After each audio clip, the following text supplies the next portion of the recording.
As you listen to this lecture, think about the following questions. You may want to write them down so that you can refer to them often. Do you remember how you first learned to read? What are the 4 dimensions of reading apprenticeship? What is metacognition and what does it look like? In this class, our approach to improving reading skills will be based on the Reading Apprenticeship Framework.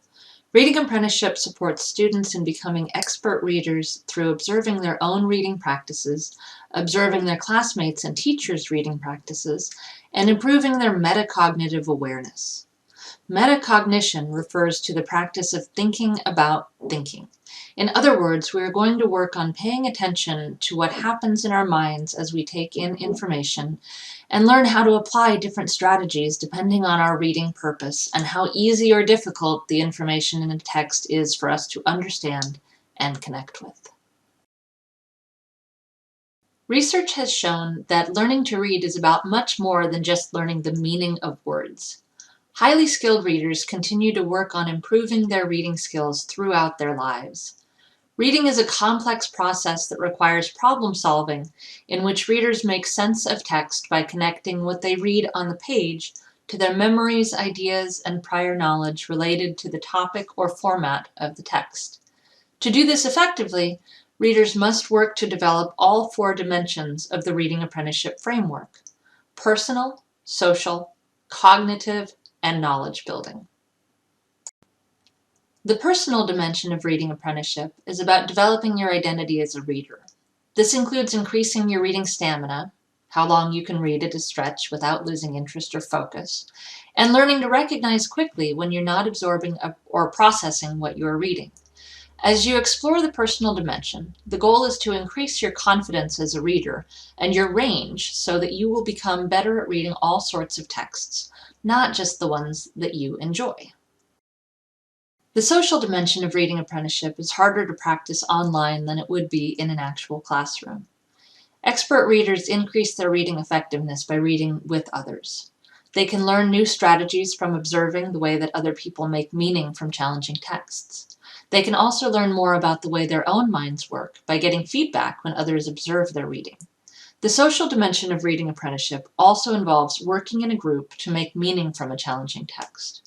Reading together allows us to pool all our knowledge and experiences, which gives us more to draw from when making meaning from a text. The word cognitive refers to thinking, or what goes on in your brain. You might have noticed that it is part of the word metacognitive, which we discussed earlier. The cognitive dimension of Reading Apprenticeship is the part that most traditional reading instruction focuses on. This includes learning how to spot and summarize the main idea in a text, figure out the structure of a text to see how supporting details are working together with the main idea to form a well-developed argument, and learning how to choose a reading purpose based on what you need to do with the information you get from the text so that you can apply appropriate strategies which differ depending on your reason for reading the text. The final dimension of the Reading Apprenticeship Framework is the knowledge-building dimension.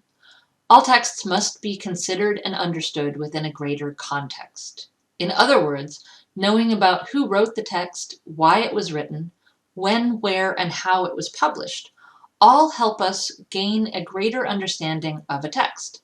Building knowledge involves taking time to think about what you already know about the topic or format of the text before you begin reading.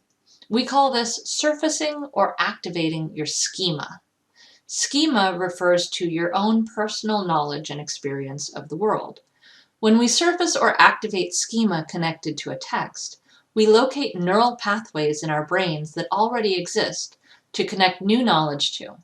This strengthens the existing neural pathways and helps the new knowledge move from our short-term memory to our long-term memory.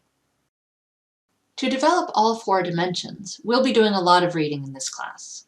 It will be important for you to find time and a place where you can read undisturbed just about every day.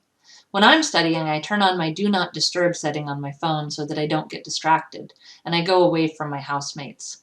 Sometimes that just means getting into my car and driving to a park. Even though libraries are closed right now, their parking lots are open so that people can access Wi-Fi, which means you can still go to the library to read. You might just have to do it in a car or on a bench outside. Here are some words that came up in today's lecture that might be new to you. Metacognition, schema, cognitive, stamina, neural pathways. It's a good idea to take note of new words when you come across them in a reading or in a lecture, and take some time to write them down and find the definition online.